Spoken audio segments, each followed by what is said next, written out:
So again, welcome everyone to the Crawl, Walk, Run webinar. These are the first 3 steps to a more effective L&D strategy. So let's start with some housekeeping, I believe, here, or some introductions. My name is Ray Cairns. I'm the Global Director of Consulting for Fuse Universal. My background is in learning and education. I actually started as a classroom teacher. I moved into corporate education. I worked for a Big Four consulting firm globally, working with different industries in different regions around the world, around what they're doing from a learning and development perspective. And I am also a former Fuse client. So I can bring that perspective to the table today as well, having run learning and development teams in the past. So I look forward to the conversation, and I'd like to introduce Reese Giles. Hi, Ray. Hi, everybody. My name is Reese Giles. I'm the Head of Product Strategy and Research here at Fuse.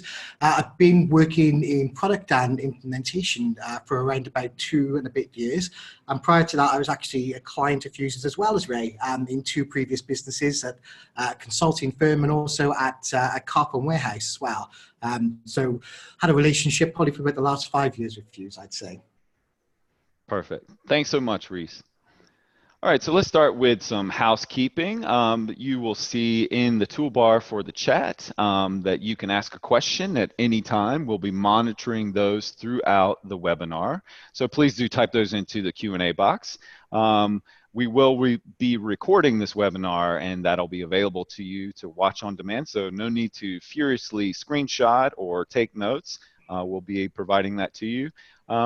And if you're sending a message in the chat box, please be sure to send it to all panelists and attendees. So with that in mind, let's go ahead and jump in. So as promised in the marketing for this webinar, we're going to walk through what's called a learning maturity diagnostic tool. I've used this with several clients in the past, and it really does give you a sense for where you are as an organization. So let's walk through these different stages of learning maturity and look towards increasing the value of learning and the maturity of your learning functions. These ratings are based on where we see clients fall, also from our previous experience with clients and overall market research. So again, take note of the characteristics of organizations at each stage to give you a general sense of where your organization may fall on the spectrum. You may be more mature in some areas than others, so look at it from a holistic point of view. So you have an opportunity to improve some things, but you may already be quite progressive in others. I think it's also important to call out here before we jump into this tool is that as the L&D industry evolves and newer technologies, processes, and approaches become more common, this tool evolves as well. So this is a living document, and we will provide you a copy of this after today's webinar. So let's start at stage 1, which we call lagging. And these are some characteristics that you would see there. So no governance, meaning you don't have a body of people that basically help you to make decisions around, the projects that you would take on as a learning and development team. It's not necessarily aligned with business. I can say I was at this stage many times in my career where it's just, you just know that education is good, learning is good, so we're going to do it, right? So I think getting a tighter alignment with business is really important. We'll dive into that a little bit later into the webinar. No processes or tools, so no standards around the tools that you use or the processes that you have. So it's really kind of a free-for-all almost. Mostly instructor-led training. It's kind of a default mode for delivering training. No admin automation, so you probably have lots of manual processes in place where you spend a lot of time gathering information and data and then being able to put that all together. And lastly, learning impact is not measured. So probably looking at some very basic learning and development metrics, if at all. So this is a starting point. I think next we move up into basic. And here are some characteristics of those. So you've got some groups participating in your learning decisions. There may be some business alignment where, and a particular area of the business says, hey, we've got to achieve this goal. Can you help us deliver some learning around it? Some processes and tools. So you've got a few things in place here, right? ILT, low-level e-learning, so very basic in terms of fidelity, or just very process-focused type of e-learning, very straightforward.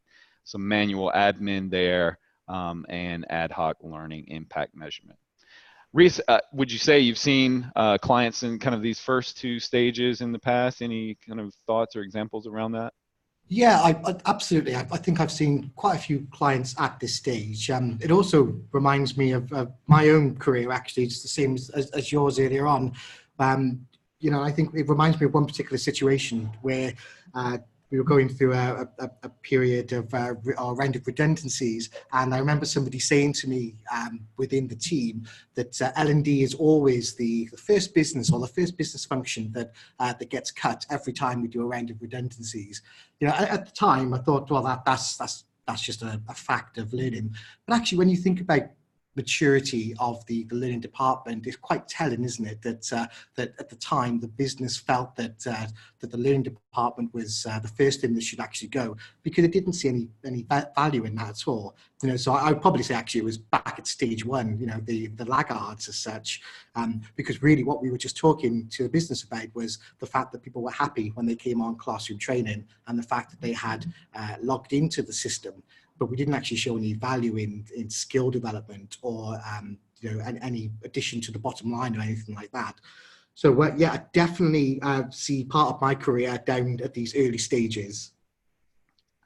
Great. And I would say, just in the 20 years that I've been in this industry, I would say fewer and fewer people are in these sort of stage 1 and 2 areas. But it is, again, a spectrum, and there may be certain areas where you may be lagging behind, where there's some opportunity to catch up. But let's move on up the spectrum here. So taking a look at what we would call an average learning and development function. So they've got centralized learning decision making. So there's one body of people helping to make that decision.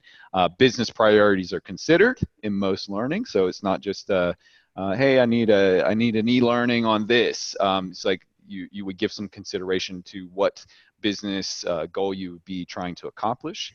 You've got some common processes and tools, so some standardization and processes and tools that you would use.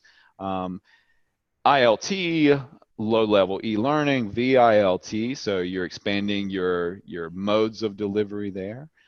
Scheduled, tracked, and reporting on using various technologies, so it may not be one central system to report that out, but you're able to leverage technology to handle those more manual tasks at the lower levels. And then consistent learning impact measurement, not related to the business. So you're looking at, I would say these are what I coin sort of old school L&D metrics around, the number of training courses we completed or number of hours spent in training. And I can tell you from my experience that going to, the head of finance and saying, yeah, we spent 1,000 hours in training last month. And the next question was, and what did we get for that? What's the impact on the business for that? All the time that we invested in that. And honestly, I wasn't always able to answer that question. So that kind of drove me to, working harder at making sure that we were showing the business impact. If we look at progressive organizations, they would have a chief learning officer or someone of that level, and also a governance body to help make decisions around, the strategic direction of learning, whether we take on certain initiatives or not. You've got strong learning and business priority links. Also, the common processes and tools. You've got a content strategy, or at least some semblance of that, and we'll talk more in depth on that a little later on in the webinar. You've got a basic set of modes of offering there. Also, you've got centralized technology to help you with the more admin side of learning and development, and then consistent learning impact, mostly related to business performance. So getting that tighter alignment and being able to report out on that. Again, Reese, are you seeing more companies basically with the ones that we have helped along in Fuse? Are you seeing more of these types of characteristics these days? Yeah, absolutely. I think what we normally see is moving between maybe a two or three, two or four, or a five when we get onto that now as well. So lots of people are starting to. I think pretty much every one of our clients really wants to focus on linking learning to business performance. I think the difficulty for a lot of them over the years has been how, is it something that we do through technology? Lots of people have tried to do it through administration. So when you talked previously about, really bloated admin processes and lots of time spent on spreadsheets, people are already trying to do that, but it's just really not been very easy for them. And because they can't quantify that, then they're not able to articulate that back to the business. I've just got a question come in as well, Ray, that I thought just be good to clear up now, just Sure. from Ian, just to say, when you use the CLO phrase, can you define that? So CLO for us is a chief learning officer, somebody that would sit normally at board level that's in charge of the learning strategy. Exactly. Great. Let's move on to the final stage on this maturity diagnostic. And you see, and you'll notice as we move up, there's more terminology. There's basically more going on. But the chief learning officer leads the governing body and drives learning results. We've got direct link to the business with agile learning updates. So that's important to call out, where you may have those those links between the learning and the business, but being able to sort of be very agile and turn on a dime, if you will, that if the business strategy goes in a different direction, you're able to basically follow along very quickly along with that. So being able to align to changes within the business, leading edge learning processes and tools with a strong content strategy. So, a lot goes into preparing for what sort of learning solutions you will deliver, and that goes along with your content strategy. And again, we'll dive into that concept a little more deeply. Tons of modes of delivery: instructor-led training, e-learning, virtual instructor-led, sandboxes, simulation, social learning. So, a variety of learning. So, in effect, delivering on that blended learning approach and addressing learners in the way and their preferred method of learning. So that would be, also keeps it really interesting in terms of the type of content that you deliver and the experience that you're delivering for an organization. The learning technology integrates, all of those manual processes. You may even have links with your HR and your business tech. So you're getting even that technological or that technical integration between what's going on in learning. And also, lastly, impacting the performance on the business and the data used for continuous improvement. So, not only just seeing the data, reporting it out, but what's the story we're telling behind it? And what does that say about the learning solutions that we are offering? So, and we will dive into this particular characteristic a little more deeply as well. Reese, anything to add here? I just think one thing to reiterate, you mentioned about being agile, being able to turn on a dime. I think that is such an important part of being pioneering. And really, it does come partly down to content strategy. We'll touch on that, where you need to move from like a 30, 60, 90-day cycle of creating new content into more bite-sized pieces of content. But also it's understanding that not everything requires a course. Some of it potentially is performance support, or it might just be a simple diagram, simple infographic, or something like that. But we'll touch on that in the next section, much more detail. Perfect. So I think this is a great time for any questions you may have on this diagnostic tool. What are your thoughts on it? Do you think there's some opportunity to evolve it or improve it? Again, as I said earlier, this is a living, breathing document. And as technology evolves and processes evolve, this document does as well. But I think it's a great tool to look at, where are you today, sort of holistically on this overall continuum, and then where would you like to be in a year? Where would you like to be in 3 to 5 years? So it gives you something to work towards. It also gives you a real sense for, in the market, how evolved is your approach to learning and development. So any comments or questions coming in? We don't have anything yet, but I'll let you know as we go through. I think you've explained it in great detail as well, Ray. Great. So let's move on. And as we looks like we've got something coming in there. Is We that do. That was perfectly timed, Ian, I think. there you go. So Ian was just saying that the jump from 3 to 4 seems large. It's also be interesting to overlay it with budget, which I think, yeah, actually, the budget aspect of that is a really good point. I think it probably is easier to be progressive with much larger organizations that have budgets. That doesn't necessarily mean that you can't actually do it, because some of this is also mindset, and it's not buying in the more expensive technology. So, if you think, the jump between 4 to 5 for me is more about actually implementing a really great content strategy.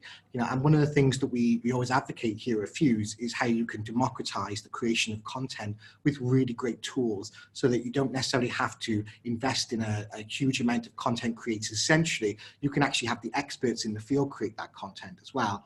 Giving away the keys to the kingdom a little bit from later on, but for me, it's more of a mindset shift than necessarily a budget shift. Would you agree with that, Ray, or have you Yeah, experienced? absolutely. And I think working, particularly as a classroom teacher, there was never any money for anything, right? So you always just had to get really creative about how you delivered on learning solutions. And, that pulled over into, when I moved into corporate education. So, I think it's just about knowing what options you have out there in order to deliver a more effective content strategy. And actually, what I found is it's actually cheaper to Yeah. do it that way. You're not spending as much time in content production, for example, but you're providing a platform where people can, share learning themselves. So it doesn't have to be as high fidelity. But that is a great, I think, a great aspect to include in terms of budget. I think it would just be it'd be a little more difficult to quantify, because I think it would vary between industries, certain that would have potentially more revenue that they could put towards, or more of a budget that they could put towards learning than others. Did we Yeah, have another question come in?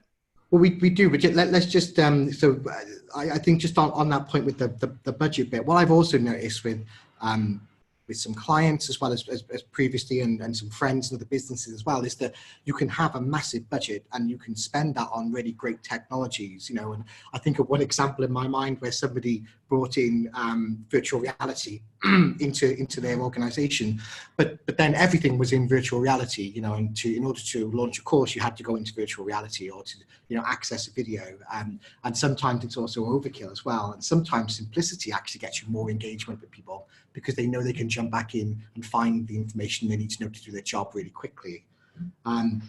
So Ian just followed up on that, saying he agrees, but mindset probably takes more people to influence, and people equals budget. I think that is a fair point as well, actually. You do require, a progressive mindset, and you do probably have to pick the right people, or be able to mold the right people within the organization to be able to do that. But also it's about influencing the stakeholders in the business as well, and I think the other key thing between stages 4 and 5 for me is also having really great relationships with those stakeholders in the business, a head of retail, or a head of contact centers, or whatever the role might actually be, and really aligning with what they want to do and making learning a progressive partner is also key to that as well. And Ray, just one question from Heather, just wondering where learning culture, so continuous being the ideal, fits on this diagnostic tool. Yeah, I think that's another element, and it's sort of integrated across these different characteristics that we're displaying here. But it is something to consider, and it's also linked to what Ian was saying earlier around, basically change management. And I would say that is probably one of the more challenging areas to help organizations to, work their way up this continuum, is that helping to shift an organization's thinking around learning and development towards things that are, more progressive, better aligned with how people learn in their day-to-day lives outside of work.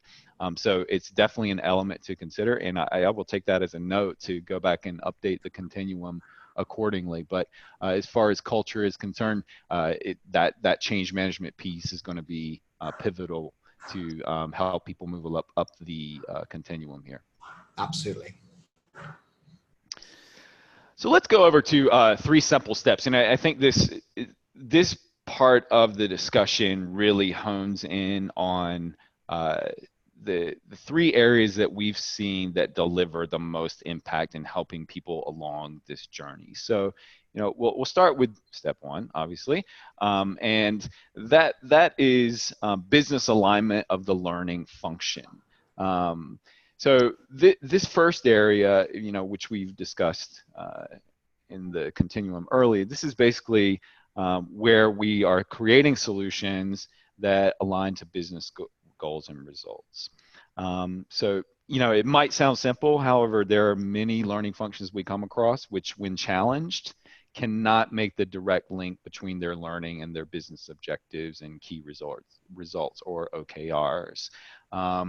Supporting the achievement of the strategic vision or the vision for their organization. So, this is the story I was telling earlier where, finance would say, what did we get for that 1,000 hours of training? And I couldn't really always answer that. I had a sense for what we were doing, but, I didn't have really any data to back it up. So these aren't just tenuous links between learning and the business, where we're vaguely connected, but, explicitly defined, interconnected alignment that is transparent.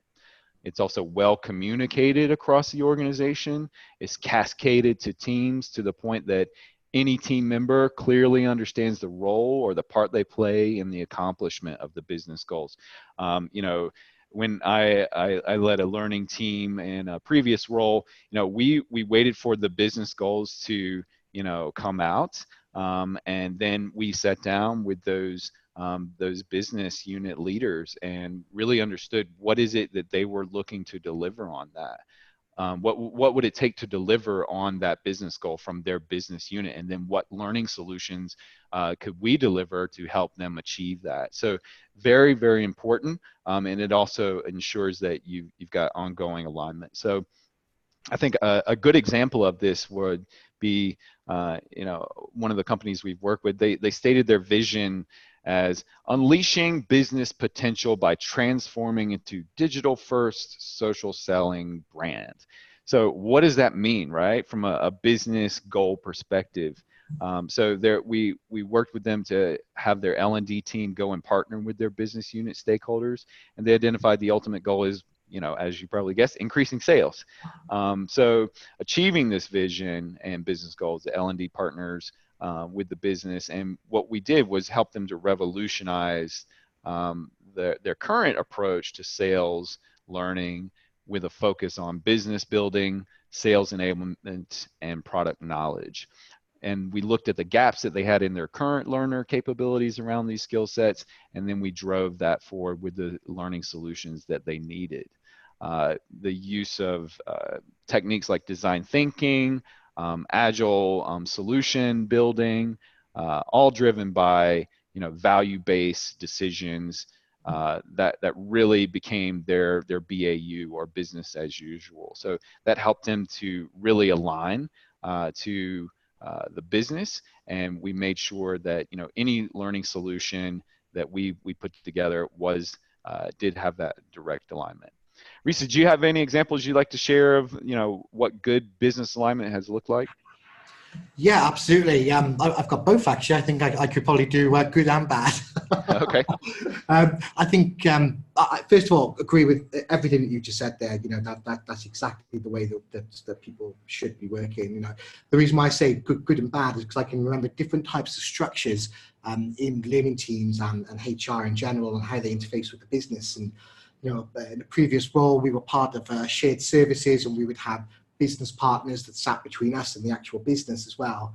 and building those relationships is equally important. But the thing that I think is really key here, that you mentioned right at the start, Ray, is around cascading through the team so that the team truly understands what the business is trying to achieve, but also what each of the areas that we are trying to create some kind of learning solution for, they really understand what their goals actually are. Because the goal is not to get everybody through training, and the goal is not to have everybody attend a classroom course, but it's actually to change and transform a KPI of some sort, or a skill or something like that. So it's really, really important. I can just think back over time when I've seen great examples of that happening, and not so great examples where people don't really focus necessarily on the business, and they focus more on the learning aspect of it as well. But learning is a mechanism to get business results. And that's something that I remember a previous manager of mine telling me once, which has always stuck with me as well. Yeah, and this could potentially be an area of development for learning teams, to help them really understand, good business partnership. It helps to develop their commercial acumen within their industry, understand operational thinking, and ultimately it leads to solutions that define and deliver value for an organization. Yeah, absolutely. And actually, that commercial acumen part there for me is the key bit that I find missing from a lot of people that I've met over the years. And it's also an area where in previous businesses we have focused on making sure that people really do understand what makes money for the business, and where we should focus our efforts and where we shouldn't.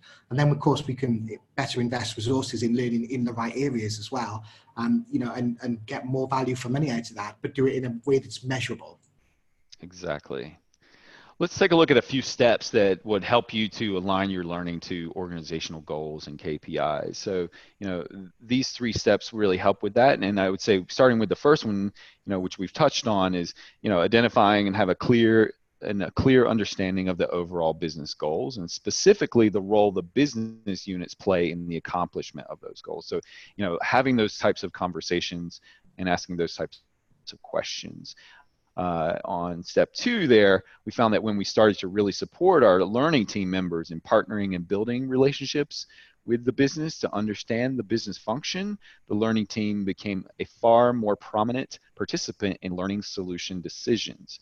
And this is, I think a main theme that we talk about here at Fuse is helping to move a learning team from an order taker to a value maker. So, I often make the joke of, a business unit drops in and says, I need e-learning, a quick reference card, and a side of fries, to kind of hammer home that order taker, versus a value maker, where it's really, respectfully challenging, understanding the business, and, letting the learning and development team go back and come up with a solution that's going to best deliver on filling any gaps that you may have. So, I'd say, as we started through this journey of evolving towards better business alignment, we just asked a series of simple questions and did our due diligence to understand the story behind, or, the true meaning behind the answers that we received on these different questions. So,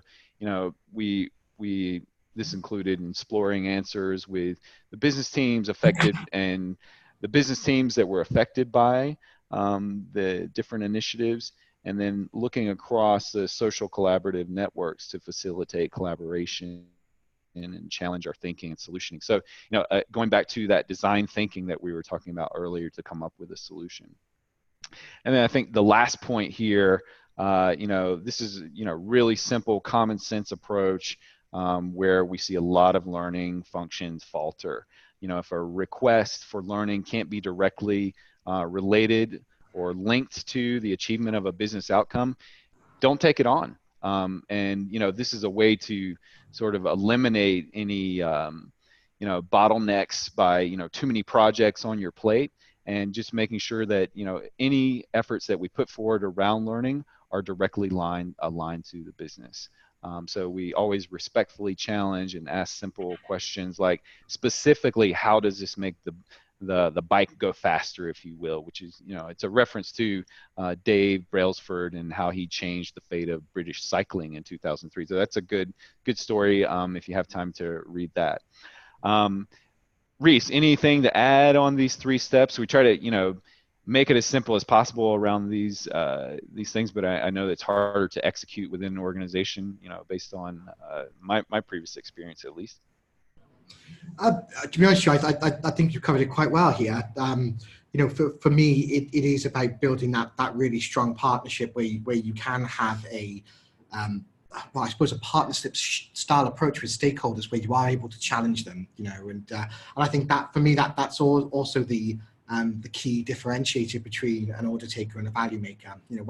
When you actually have the respect of the organization, where you are able to say, we are the experts at learning. This is the most effective way of doing that. And sometimes the most effective way actually is to do nothing, because there are much bigger things that you could be focusing on. And it's about having that relationship. So that, for me, that's a key part, is how you build those relationships with all of the stakeholders in the business. Exactly. So here are a few questions you could ask. So we're giving you guys some performance support here. These are some simple questions we use to start conversations with our business stakeholders, for example, and they were really starters for the more in-depth conversations to better understand the business.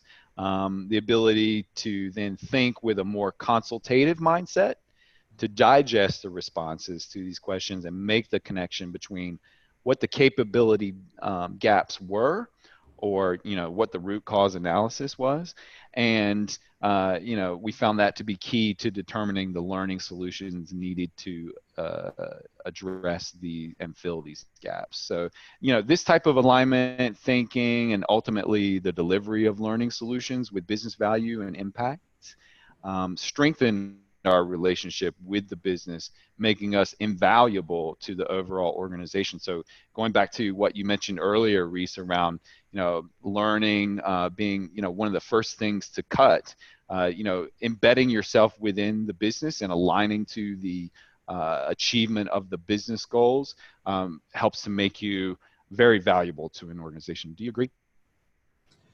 Absolutely. And Ian has just put a comment on as well, which is really interesting. So it doesn't disagree with the sentiment, but refusing to take something on is, in my experience, a surefire way to start seeing mini L&D teams and roles pop up in the business. Challenge, yes. Refuse, use with care. Once you have Yeah. mini L&D teams, you have a real issue. And that is a really, really great point. Just for, my perspective on that is, I think refusing probably is the wrong word. I wouldn't refuse to help with a situation, but I think there are different levels of interventions that you can actually do within learning. One of the key differences, and I suppose again it's a bit of a mindset shift in myself and my team over the years, is to start looking at smaller ways to enable people to create their own initiatives as well. So we empower the business to be able to create whether it's something as simple as an infographic, or create a video, or be able to, run a small course on their own, but empowering them to do that themselves without taking a lot of resources away from us with the bigger initiatives that are going to have a bigger impact with the business, was really, really key. Would you agree with that, Ray? Did you do anything different? No, for sure. And I think, that's a good call out by Ian. You don't want to be, obstinate by any means, but you definitely want to ask these types of questions, right? So, how does this align to the business goals that we're looking to achieve? And, if there isn't that direct alignment, and there's still a perceived business need, what you were saying earlier around, helping people to help themselves, right? So things don't all the solutions don't always need to come from a learning and development team, and you can help an organization by helping them to tell a story well. And I think that's often why different parts of a business come to the learning and development team, is that they take a simple concept and they help people to tell it, help the business unit to tell it in such a way that it's easy to understand, and easy to convey to others. So helping people to tell better stories will then enable them to deliver on that type of performance support, if you will. Absolutely. So next step, and this is around unlocking business performance through a content strategy, and we touched on this a little bit earlier. But what does good look like? And I would say after we achieve very tight alignment between the learning function and the business, we then have a litmus test for any business request for learning solutions or training, et cetera. So if the request does not enable or support the accomplishment of the business goals, we don't take it on as a project to ensure ongoing alignment and delivery of business impact, with the caveat that we just discussed around Ian's point. So, let's turn our focus to learning solutions and content strategy, which includes, formal, informal training, performance support, coaching, marketing and communications, et cetera. All of these things to deliver on business needs. Um, and we've got a great video here. It's from from Steve Deneen, who is the founder of Fuse. He's the CEO. He's also our chief storyteller, which I think is the best title there. That captures the elements of a great content strategy. So, we'll take a few minutes to take a look at this. I think it does a really good job of telling the story of what a great content strategy looks like.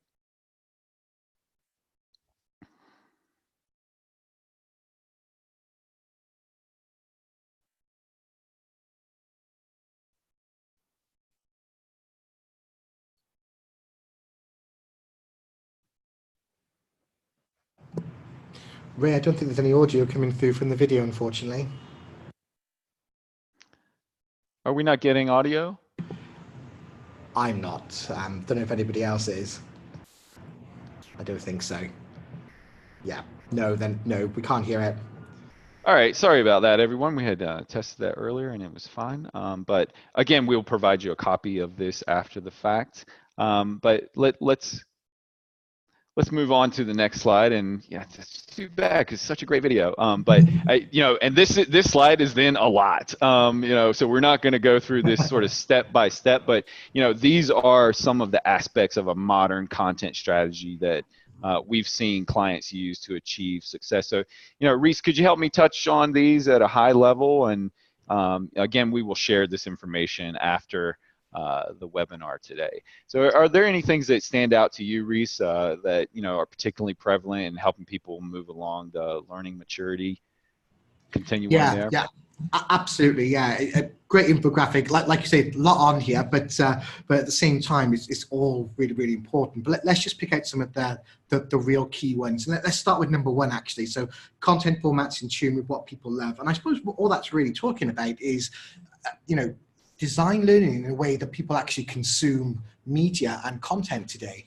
So rather than thinking about the world of courses, actually nobody goes onto Facebook and takes a course. But actually what people do is that they sit and they'll watch videos, or they'll interact and they'll chat to people as well. So the mode at which we actually create that content should mimic what people experience in life and what people are engaged with in life as well. And video is by far the most engaging medium at this moment in time. There are other aspects of that as well. Infographics, like you see on screen, articles, and a mixture of all of the above as well is really, really effective. And it's something that we see all of our progressive clients doing. And I suppose the cornerstone of a really, really good content strategy always comes with embracing that. And then number two, bite size is also quite important as well. So traditional learning will be between 30 minutes, an hour, maybe even longer than that as well. But nobody has time for that anymore, and everyone is busy working, and sometimes they don't need to learn a concept necessarily. They need to understand and have access to the knowledge. And so again, creating a video or an article or something like that gives them quick access to what they actually need to do their job in that moment, and so they can move on. I suppose really it's the same thing as what Josh Burson talks about when he talks about learning the flow of work. It's literally being able to go and access what I need at that moment in time and then move on. So no more than 3 or 4 minutes in length is the general time that you should be doing that. Yeah, and I think just to add to that, Reese, around step 1 and 2 there, but if you think about the types of social collaborative interactions people have outside of work. So, liking and commenting on content like you do on Facebook, connecting with your network like you do on LinkedIn, being able to upload content like you can on any social platform, right? So, it's not it's not a concept that's foreign to learners. It's just maybe not necessarily one that they receive within the workplace currently. And that's where I see where that change management piece really comes in handy of helping to evolve the learning and development teams thinking around what learning can look like and discerning between learning and training. Training being a formal event, maybe it's live, maybe it's an e-learning where they sit and consume it. But I think there's a place for that sort of macro type learning, but then or training. But then there's learning that we do in our day-to-day lives.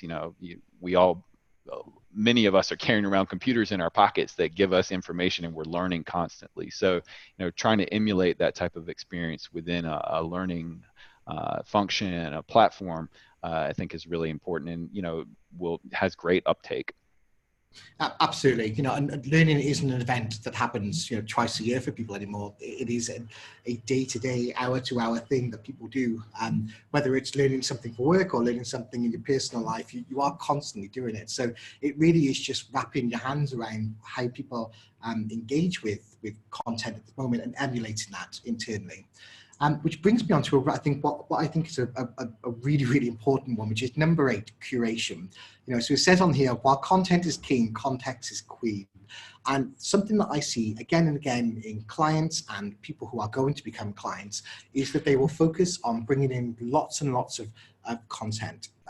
But for me, actually, where you get real value is rather than simply buying a load of content in, it's actually the wrapper around that as well. So how do you make sure that if you're teaching a concept through, maybe it's a third-party library that you brought in and you've taken a video from that has a concept, how do you still wrap something around it that makes it relatable for me as a user in my business with my processes as well? And that's something that's really key. But what that also means is if you think about your content authoring approach, you don't have to spend 30 days doing instructional design on 30 or 40 slides. What you can now do is you can go and get that video from a third party, or maybe it's even free on YouTube or TED or something like that. And then you're able to actually give the supplemental information as well. So the article in which that video sits could then be around, your role, your business, whatever you might need to do. So it's really allowing you to get much faster, more nimble. Going back to that agile piece that we talked about earlier, you can genuinely react to the business needs if your content can be created in a matter of 1, 2, 3 days, something like that. Just to illustrate that with something that I did back at Carphone Warehouse, we were or we still are, or they are, a compliance-driven organisation because they sell insurance, so FCA regulated. And what that means is that every year we have to do a compliance exam. And every year we would create a 30-minute to 1-hour scoring course that people would have to take. They'd have to sit down, go through it. So, literally within a week, everybody in all of our retail stores would have to take an hour off the shop floor to go and do that, and then they'd have to take a test. But what we knew, from doing some simple user research, was that the majority of people already knew a lot of this as well. So we were able to convince our compliance department that actually if we created a really great video of the process, so we took an expert, we did a journalistic approach to the video, and we focused on them talking through how they do it in their store, so basing it in reality, giving it that context. Then we were able to create a video which was 5 minutes long that everybody had to consume. They were then able to take the exam after that as well. And so people then were back on the shop floor within 10, 15 minutes. And 45 minutes for everybody in retail adds up to a lot of money. So I was then able to start to show the measurable business impact of a learning initiative because we saved 45 minutes times 5,000 people. So for me, that's a really great example of where modernizing the content strategy can really have some demonstrable business impact as well.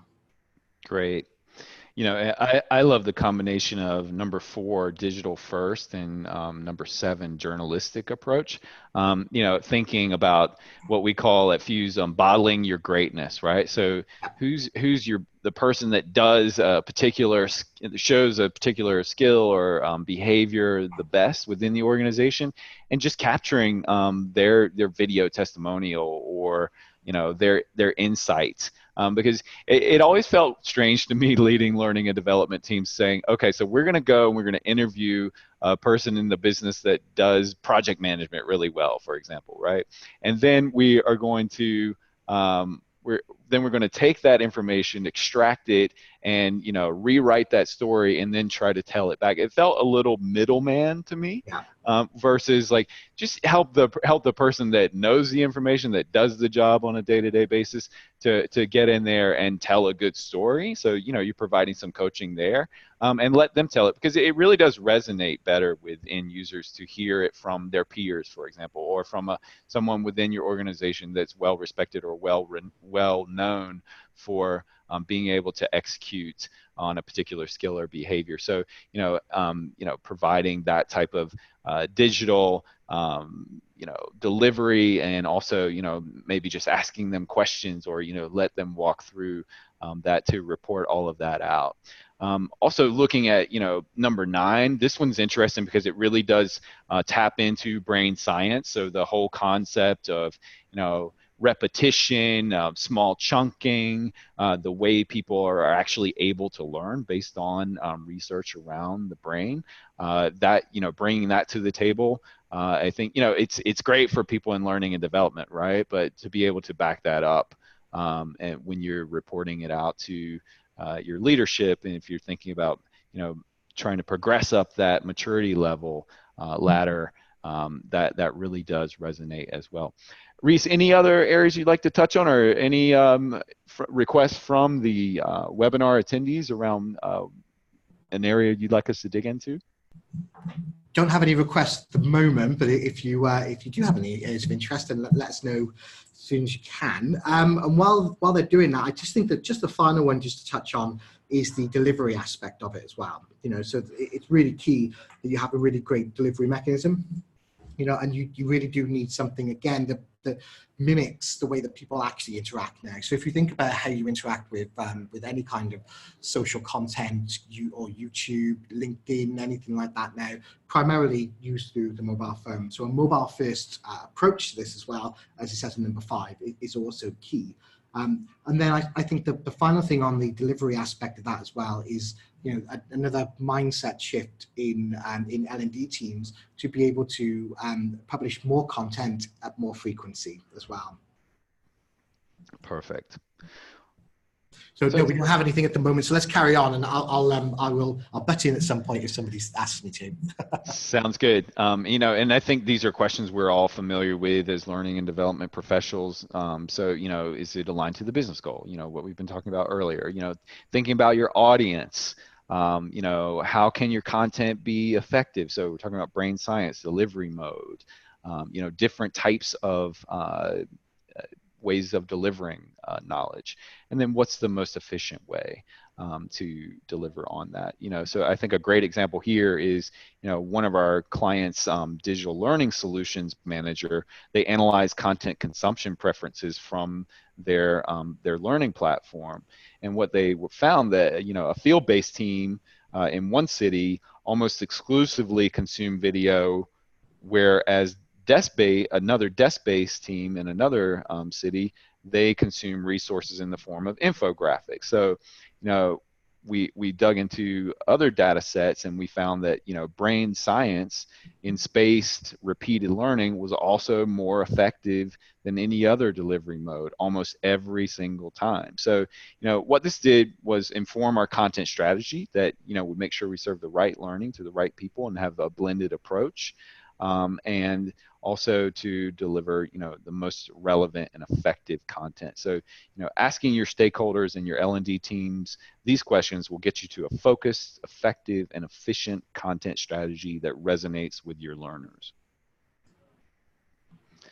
So let's move on to step 3. What good looks like. Of course, we're going to focus on measurement. So we've got impact, ROI, return on investment.